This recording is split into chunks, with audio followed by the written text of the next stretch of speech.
স্বাগত খেলা যুগ, আপনাদের সাথে আছি পার্থ বণিক। 3 দিন বিরতির পর দুবাইতে অনুশীলনে নেমেছে টাইগাররা। তবে আফগান ক্রিকেট বোর্ডের উদ্যোগে না নিজেদের অর্থায়নে এশিয়া কাপ ফাইনাল না খেলতে পারার দুঃখ ভুলে টাইগারদের সিরিয়াস দেখা গেছে অনুশীলনে। সংযুক্ত আরব আমিরাতের দুবাই থেকে নাহিয়ান বিন জসিমের রিপোর্ট।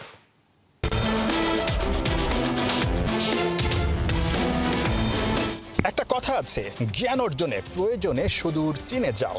না, টাইগাররা সেই চীনে যায়নি, তবে দুবাইতে থেকেও দুবাই শহর থেকে অনেক দূরে প্রায় 40-45 কিলোমিটার পথ পাড়ি দিয়ে ঠিক আমি যেই জায়গাটায় দাঁড়িয়ে আছি, দ্য 7 স্টেডিয়াম, ক্রিকেটের 7টা মাঠ আছে এবং এমিরেটস এয়ারলাইন্সের উদ্যোগে যে ফ্যাসিলিটিসটা, দারুণ ফ্যাসিলিটিস, সেই ফ্যাসিলিটিসে তারা আসলে প্র্যাকটিসটা করছে।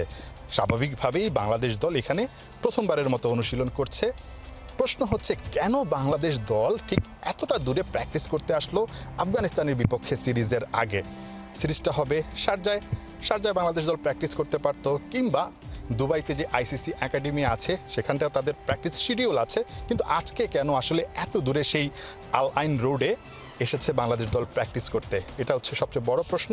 শুনলে একটু অবাকই হবেন আপনারা, বাংলাদেশ দল ঠিক এশিয়া কাপের পর দেশে ফিরেনি। 3টা দিন কিন্তু এখানেই তারা টিম হোটেলে ছিল, বিশ্রাম নিয়েছে, কিংবা যেহেতু শর্ট টাইমের মধ্যে আফগানিস্তান সিরিজটা শুরু হচ্ছে যার কারণে তারা দেশে ফিরে যায়নি। 3 দিনের পর 4 নম্বর দিনে আসলে তাদের এই বিশ্রামটাকে অনেকটা বোরিং মনে হচ্ছে, বা মনে হচ্ছে যে না, প্রস্তুতিটা আসলে শুরু করা দরকার। যার কারণে বাংলাদেশ ক্রিকেট দল নিজেরা উদ্যোগ নিয়ে এই যে অসাধারণ ফ্যাসিলিটিস, সেই ফ্যাসিলিটিসটার আন্ডারে বাংলাদেশ দল আজকে 3 ঘন্টার একটা প্র্যাকটিস সেশন রেখেছে। মজার ব্যাপার হচ্ছে, ঠিক এই জায়গাটায় এরকম দারুণ ফ্যাসিলিটিসে যখন বাংলাদেশ দল প্র্যাকটিস করবে, সেখানে কিন্তু তাদেরকে মোটা অঙ্কের একটা টাকা গুনতে হচ্ছে। একজন টিমের অফিসিয়াল আমাদের সঙ্গে শেয়ার করছিলেন যে ভাই, এখানে পানি খেতেও টাকা লাগে, টাওয়েল ব্যবহার করতেও টাকা লাগে, শাওয়ার নিতে গেলেও টাকা লাগে, সব কিছুতেই কিন্তু আসলে ভাড়া দিয়ে মোটা অঙ্কের টাকা গুনে বাংলাদেশ দল এখানে প্র্যাকটিস করছে। কি কারণে? আরেকটা দিন তো বিশ্রাম বাংলাদেশ নিতেই পারতো। একটাই কারণ, আফগানিস্তানের বিপক্ষে সিরিজটাকে বাংলাদেশ কোনোভাবেই হালকাভাবে নিচ্ছে না। যেহেতু সামনে 2026 বিশ্বকাপ আছে, গতকালই আসলে এশিয়া কাপ ফাইনালের পর বাংলাদেশের বোর্ড প্রেসিডেন্ট, বিসিবির বোর্ড প্রেসিডেন্ট আমিনুল ইসলাম বুলবুল বলছিলেন বাংলাদেশের এখন টার্গেটটা হচ্ছে 2026 বিশ্বকাপ। সেই বিশ্বকাপের প্রস্তুতিটা যাতে ঠিকঠাক হয়, সেজন্যই কিন্তু আসলে এই ধরনের সিরিয়াসনেস। বাংলাদেশ দল যদি বলি, খুব সম্ভবত 11 বা 12 হাজার দিরহামের মতো খরচ হবে, সব কিছু মিলে আসা যাওয়া আছে। যেহেতু আফগানিস্তান ক্রিকেট দল বাংলাদেশকে আগামীকাল থেকে, অর্থাৎ 30 তারিখ থেকে অফিসিয়াল ফ্যাসিলিটিসগুলো দিবে, সো ওই জায়গা থেকে ঠিক আজকের দিনটায় বাংলাদেশ নিজ উদ্যোগে এই প্র্যাকটিস সেশনটার ব্যবস্থা করেছে। আমরা দেখছিলাম যে ক্যাপ্টেন জাকের আলী অনিক, তিনি ছিলেন প্র্যাকটিসে হাস্যোজ্জ্বল। বাংলাদেশ পাকিস্তানের বিপক্ষে যে সবশেষ ম্যাচটা হেরে গেল এশিয়া কাপে, ফাইনাল খেলার স্বপ্নটা পূরণ হলো না, হয়তোবা সেই দুঃখটা আসলে বাংলাদেশ দল আস্তে আস্তে ভুলতে শুরু করেছে।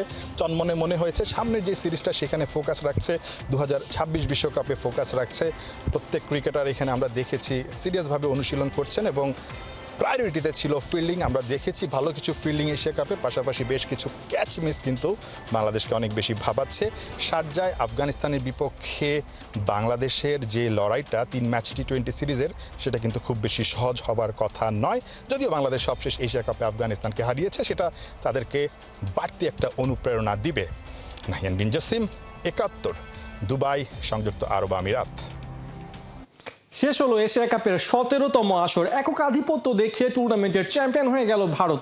সবচেয়ে বেশি 9টি শিরোপা এখন টিম ইন্ডিয়ার ঘরে। টুর্নামেন্ট জুড়ে সর্বোচ্চ রান, সবচেয়ে বেশি উইকেট, সবকিছুতেই ভারতীয়দের দাপট। Kohinoor corner report. ভারতের 9 পাকিস্তানের বিপক্ষে টি20তে 9 ম্যাচে চেস করে শতভাগ জয়। এশিয়া কাপের সবচেয়ে বেশি নিজেদের 9 নম্বর শিরোপা জিতে ভারত মেরে দিল আধিপত্যের সিলমোহর। এই তল্লাটে রাজা একটাই। শেষমেশ ট্রফিহীন বিরল এক সেলিব্রেশনের মধ্য দিয়ে শেষ হয়ে গেল টুর্নামেন্টের 17তম আসর। টি20-র বর্তমান চ্যাম্পিয়ন ভারত। এশিয়া কাপে অনুমিতভাবেই তাদের দাপট।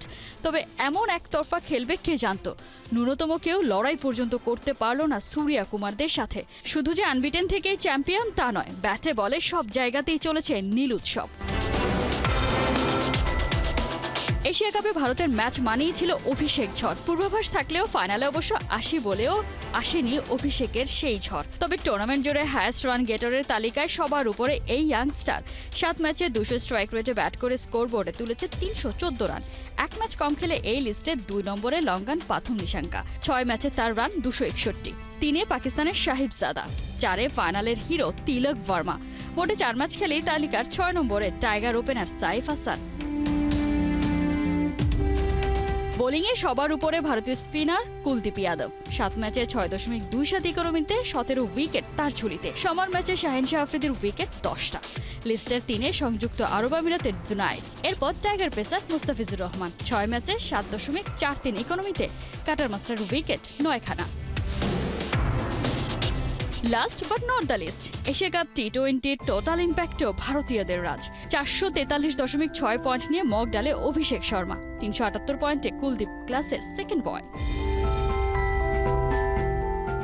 সব জিতে চারিদিকে ভারতের জয় জয়কার। এই ভারত সবার সেরা, ওদের হারাবে সাধ্যকার। কোহিনুর কণা, 71। বিসিবি নির্বাচনে আবির্ভাব হয়েছে এক নতুন বিতর্কের। নির্বাচন কমিশন বাতিল করেছে 3 জনের নমিনেশন। তাৎক্ষণিক প্রতিবাদ জানিয়েছেন জামালপুর ক্রীড়া পরিষদের কাউন্সিলর ফুয়াদ বিন আব্দুল্লাহ রেদওয়ান। মনোনয়ন বাতিলের বিরুদ্ধে আপিল করবেন এই কাউন্সিলর। এদিকে বিনা ভোটেই পরিচালক নির্বাচিত হওয়ার দ্বার প্রান্তে আছেন বুলবুল ফাহিম। ফয়সাল হাবিবের রিপোর্ট। এনএসসি কোটা থেকে পরিচালক পদ নিয়ে বিসিবির সভাপতি নির্বাচিত হওয়ার দিনই আমিনুল ইসলাম বুলবুল জানিয়েছিলেন নির্বাচন করা নয়, নির্বাচন দেয়াই তার কাজ এবং ইচ্ছা। সেই জায়গা থেকে সরে এসে বিসিবি নির্বাচনে অংশ নিচ্ছেন বুলবুল। বোর্ড পরিচালক হতে কোনো কোটা নয়, ভোটে জিতে আসতে চান তিনি। কিন্তু ভাগ্যের ছোঁয়ায় আর নিয়মকানুনের মার প্যাঁচে বিনা ভোটেই পরিচালক হতে পারেন বর্তমান সভাপতি। বিসিবির নির্বাচনী তফসিল অনুযায়ী সোমবার প্রার্থীদের মনোনয়ন ফর্ম যাচাই বাছাই করে বৈধ অবৈধ মনোনয়ন ঘোষণা করার কথা রিটার্নিং অফিসারের। দুপুর 2:30টায় আসে সেই ঘোষণা। আমরা 48টি মনোনয়নপত্র বৈধ বলে পেয়েছি। তো আমাদের ঢাকা বিভাগে আপনারা জানেন যে 3টি মনোনয়নপত্র জমা পড়েছিল। এর মধ্যে ঢাকা বিভাগের একটি মনোনয়নপত্র বাতিল হয়েছে। যিনি ওনাকে সমর্থন করেছেন তার ফর্মে যে প্রদত্ত স্বাক্ষর, মানে কাউন্সিলরশিপের যে প্রদত্ত স্বাক্ষর, তার সাথে মনোনয়ন ফর্মে যে স্বাক্ষর করেছেন সেটা সম্পূর্ণ অমিল পাওয়া গেছে। যেহেতু ঢাকা বিভাগ থেকে বিসিবির পরিচালক হবেন 2 জন এবং 1 জনের মনোনয়ন বাতিল বলেছে কমিশন, তাই বিনা ভোটেই নির্বাচিত হওয়ার পথে আছেন আমিনুল ইসলাম বুলবুল এবং নাজমুল আবেদিন ফাহিম। কিন্তু এখনো নিষ্পত্তি হয়নি পুরো ব্যাপারটার, কেননা মনোনয়ন বাতিল শুনেই ছুটে আসেন বিসিবির সাবেক পরিচালক ফুয়াদ আব্দুল্লাহ রেদওয়ান। নির্বাচন কমিশনের সাথে কথা বলে সংবাদ মাধ্যমকেও নিজের প্রার্থিতার বৈধতা নিয়ে চ্যালেঞ্জ জানিয়েছেন ফুয়াদ আব্দুল্লাহ। এমনকি যার স্বাক্ষরে অসংলগ্নতার কথা বলে বাতিল করা হয়েছে জামালপুরের কাউন্সিলরের মনোনয়ন, ক্যামেরার উপস্থিতিতেই তার সাথে কথা বলেন এই সংগঠক। জাতীয় পরিবর্তনের স্বাক্ষরের সাথে মাসুদ রানা মুন্সিগঞ্জ জেলা কাউন্সিল আমাকে সমর্থন করেছেন। ওনার জাতীয় পরিচয়পত্রের স্বাক্ষরের সাথে আমার ফর্মের হুবহু স্বাক্ষর মিল রয়েছে, আপনারা দেখতে পারেন। জাতীয় পরিচয়পত্রের স্বাক্ষরের উপরে তো আর কোনো স্বাক্ষর থাকতে পারে না। আপনি যে আমার ফর্মের স্বাক্ষর করেছেন এটা তো আপনারই স্বাক্ষর। তাহলে একটু না, আইডি কার্ডের স্বাক্ষরটাই তো করেছেন, ফর্মের স্বাক্ষর ফ্যাক্টর না। স্বাক্ষর আপনার নিজের হইলে, আপনার যদি স্বাক্ষর নিজের হয় তাহলে ঠিক আছে, স্বাক্ষরটা তো আপনিই করেছেন। ফুয়াদ আব্দুল্লাহ রেদওয়ান তার প্রার্থিতা বাতিলের বৈধতার ব্যাপারে আপিল করবেন নির্বাচন কমিশনে। মঙ্গলবার শুনানির পর মনোনয়ন নিয়ে সিদ্ধান্ত জানানো হবে। শুনানির পরও যদি বাতিলই থাকে ফুয়াদ আব্দুল্লাহর প্রার্থিতা, তবে বিনা প্রতিদ্বন্দ্বিতায় নির্বাচিত হবেন ফাহিম বুলবুল। আর শুনানিতে ফুয়াদ আব্দুল্লাহ জিতলে 2 পদের জন্য লড়াই করবেন মোট 3 জন প্রার্থী। এদিকে রবিবার জমা পড়া 51টা মনোনয়নের মধ্যে 48টা বৈধ ঘোষণা করা হয়েছে। জামালপুরের পাশাপাশি চাঁদপুর জেলা ক্রীড়া সংস্থা এবং রাজশাহী বিভাগীয় ক্রীড়া সংস্থার কাউন্সিলরদের মনোনয়নও বাতিল ঘোষণা করা হয়েছে। ফয়সাল হাবিব, 71। বিসিবি নির্বাচন আর এশিয়া কাপে ব্যর্থতায় ঢাকা পড়েছে এনসিএল এর প্রচারণা। তাই তো দর্শক শূন্য মাঠে চলছে এনসিএল এর এবারের আসর। বিজয়, সৌম্য, শান্তরা নিয়মিত পারফর্ম করলেও তা দেখতে আসছে না সিলেটের দর্শকরা। তবে বিজয় মনে করেন পারফরমেন্সের ধারাবাহিকতা থাকলে দর্শকরা ঠিকই ফিরবে মাঠে। বিস্তারিত সিলেট থেকে সাদাতুর রাফির রিপোর্টে। ব্যস্ত নগরী সিলেটের রাস্তার পাশে এমন ছোট ছোট ব্যানার দেখে আপনি ভাবতেই পারেন সিলেটে ব্যাপকভাবে চলেছে এনসিএল এর প্রচারণা। কিন্তু মাত্র 50 টাকার টিকিটের পরও এমন ফাঁকা গ্যালারি প্রশ্ন তোলে, সত্যি কি যথাযথ প্রচারণা হয়েছে এনসিএল টি-20-র? বিষয়টা বুঝতে আবারও ফেরা যাক সেই রাস্তায় যেখানে টাঙানো আছে এনসিএল এর সব ব্যানার। খুব ভালো করে লক্ষ্য করলে দেখা যায় পুরো ব্যানারের অন্তত 90% জায়গা নিয়েছে স্পন্সর প্রতিষ্ঠানগুলো। তার মানে বিষয়টা পরিষ্কার, এই ব্যানারগুলোর মূল উদ্দেশ্য স্পন্সর প্রতিষ্ঠানগুলোকে হাইলাইট করা। তাহলে এনসিএল এর প্রচারণার কি খবর? এটা তো আমি আসলে জানি না, কারণ তেমন তো শুনি নেই কি হচ্ছে না হচ্ছে। কারা খেলছে এখানে সেটা জানেন? না ভাইয়া, কিছু জানেন নেই, এরকম কিছু জানি না। সে কি খেলা হচ্ছে জানেন? না, এই সম্বন্ধে আমি অবগত না। স্টেডিয়াম রোডের এসব দর্শক যারা নিয়মিত খেলাধুলার খবর রাখেন তারাও ঠিকমতো বলতে পারছেন না কি হচ্ছে সিলেট স্টেডিয়ামে। শান্ত, মিরাজ, সৌম্য, সাব্বিরের মতো তারকা থাকার পরও মাঠে দর্শক না আসার কারণ তাই আপাতত ওই একটাই, উপযুক্ত প্রচারণার অভাব। কিন্তু প্রশ্ন থেকে যায়, কেবল প্রচারণা করলেই কি মাঠে দর্শক আসতো? কারণ 4 ছক্কার টি-20 ম্যাচে টাইগাররা দেখাতে পারে না তেমন কোনো ঝলক। এনামুল হক বিজয় তাই অগপটে স্বীকার করলেন নিজেদের দায়। আসলে আমাদেরও একটা বড় রেসপন্সিবিলিটি আছে। আমরা শুধু দর্শকদের কথা যে বলছি, তাদের জন্য তো আমাদের পারফরমেন্স করার দরকার। আমাদের যেটা দর্শক আমাদের আশা করে, যেভাবে আমরা খেলবো সেটা করা জরুরি। তো আসলে আমরা শুধু এরকমভাবে খেলতে থাকবো আর দর্শক এসে আমাদেরকে সাপোর্ট করতে থাকবে, এটাও আসলে উইন উইন সিচুয়েশনে আসে না। আমরা ভালো খেলা দেখাবো তাদেরকে, তারা প্রাণবন্তভাবে আমাদের মাঠে খেলা দেখতে আসবে। ব্যাপারটা এরকম হলে পারে আমার মনে হয় যে সুইটেবল হয়। এনসিএল এর এবারের আসরে ভালো পারফরমেন্স করা প্রায় প্রত্যেক ক্রিকেটারের কণ্ঠে শোনা গেছে দর্শক না থাকার আক্ষেপ। তাই তো বিসিবি চাইলেই কিছু ফ্রি টিকিটের ব্যবস্থা করতেই পারত।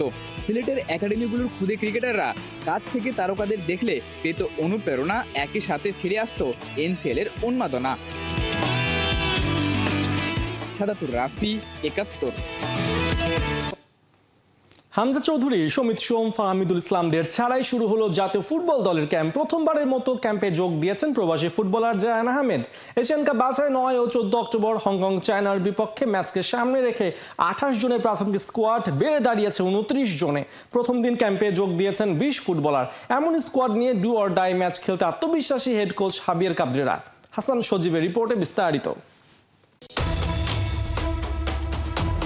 প্রথমবার সবকিছুই আলাদা অনুভূতি দেয়। নতুন স্বপ্ন, নতুন দায়িত্ব আর হৃদয়ের ভেতর অজানা উত্তেজনার ঝড়। জাতীয় দলের ক্যাম্পে প্রথমবার ডাক পেয়ে জায়ান আহমেদের মাঝেও সেই আবেগটা ভর করেছে।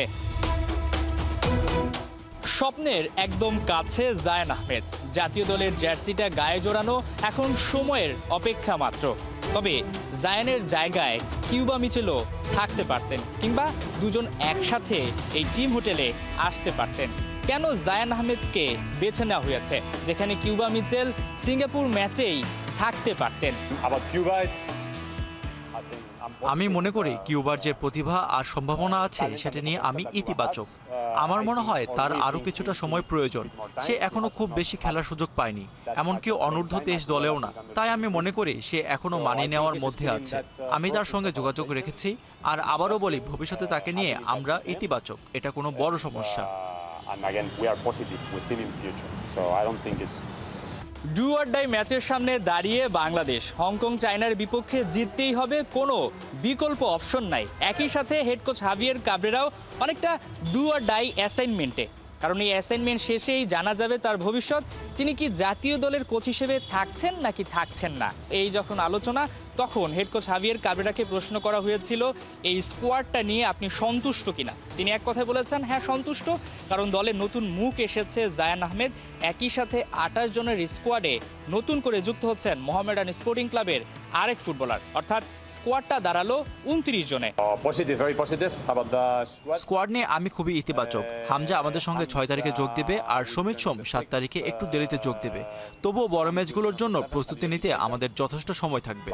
দুশ্চিন্তার কিছু দেখছি না। জামাল ভুঁইয়া বলছেন, যারা ফুটবল ফ্যান রয়েছেন তাদের একটা প্রতিদান দেওয়ার সময় এসেছে। টিকিট কেটে তারা খেলা দেখবেন। নিশ্চয়ই বাংলাদেশ 3 পয়েন্ট আদায় করে নিতে চাইবে।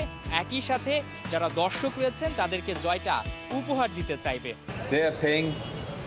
Their hard-earned money to see us play, so we have to give them something back, and that is a good performance. Bangladesh দলের এই মুহূর্তে যে সিনারিওটা দেখা গেছে তাতে মনে হচ্ছে দলটা বেশ চাঙা, যদিও ইনজুরির সংখ্যা রয়েছে। তবে head coach Javier Cabrera, manager Amir Khan এবং ক্যাপ্টেন জামাল ভুঁইয়া সবার কণ্ঠে এবং একটাই লক্ষ্য যে বাংলাদেশকে জিততেই হবে, বিকল্প কোনো অপশন নাই। হাসান সজীব, ৭১, ঢাকা। চ্যাম্পিয়ন্স লিগে প্রথমবার কিন্তু নিজেদের দাপট দেখানোর কোনো সুযোগকে ওরা দিতে চায় না ছাড়। কাজাকিস্তানের ক্লাব কাইরাত আলমাতি এমন জোশ নিয়ে মঙ্গলবার মুখোমুখি হচ্ছে রিয়াল মাদ্রিদের। চ্যাম্পিয়ন্স লিগে নিউ কামার আর রেকর্ড উইনারের মধ্যকার ম্যাচ মাঠে গড়াবে রাত 10:45। বিস্তারিত রিপোর্টে। কিছু হাসি মুখ, কেউ বা হাত তুলে উদযাপনে উন্মুখ। ছবিতে যাদের দেখা যাচ্ছে এরা কাজাকিস্তানের ক্লাব কাইরাত আলমাতির ফুটবলার। আর এই বাঁধ ভাঙা সেলিব্রেশনের কারণ দেশটির ইতিহাসে দ্বিতীয় ক্লাব হিসেবে চ্যাম্পিয়ন্স লিগে কোয়ালিফাই করা। গেল আগস্টে বাছাই পর্ব উতরানোর পর এভাবেই সংবাদের শিরোনাম হয়েছিল কাজাকিস্তানের চ্যাম্পিয়নরা। কিন্তু এবার তাদের রিয়েলিটি চেকের পালা। মঙ্গলবার রাত 11:15টায় তাদের প্রতিপক্ষ দ্য মাইটি রিয়াল মাদ্রিদ। অবশ্য রাফায়েল উরাজ বাকতিনসের দল ইউরোপিয়ান মঞ্চে তাদের স্বপ্ন আর সামর্থ্যের ফারাক কিছুটা হলেও এরই মধ্যে টের পেয়েছে। প্রথম ম্যাচে পর্তুগিজ ক্লাব স্পোর্টিং সিপির কাছে হার 4-1 ব্যবধানে। তারপরেও এই হারকেই টনিক বানিয়ে ঘরোয়া লিগে পরের ম্যাচেই ঝেনিসের বিপক্ষে দাপুটে জয় তুলে নিয়েছে দলটি। চ্যাম্পিয়ন্স লিগে এ নিয়ে দ্বিতীয়বার কাজাকিস্তানের ক্লাব আর স্পেনের ক্লাবের মধ্যে ম্যাচ দেখতে যাচ্ছে ফুটবল বিশ্ব। প্রথমটা হয়েছিল 2015-16 মৌসুমে। সেবার মাঠে ছিল আস্তানা আর অ্যাটলেটিকো মাদ্রিদ। এদিকে শাবি আলোনসোর অধীনে এক প্রকার উঠছে রিয়াল মাদ্রিদ। লা লিগায় টানা 6 ম্যাচে জয়। চ্যাম্পিয়ন্স লিগের শুরুটাও হয়েছে ফ্রেঞ্চ ক্লাব মার্সেইকে হারিয়ে। কিন্তু কথায় আছে, এক বালতি দুধ নষ্ট করার জন্য এক চিমটি চোনাই যথেষ্ট। শাবির সব হম্বিতম্বিতে সেই চোনাই ঢেলেছেন দিয়েগো সিমিওনে।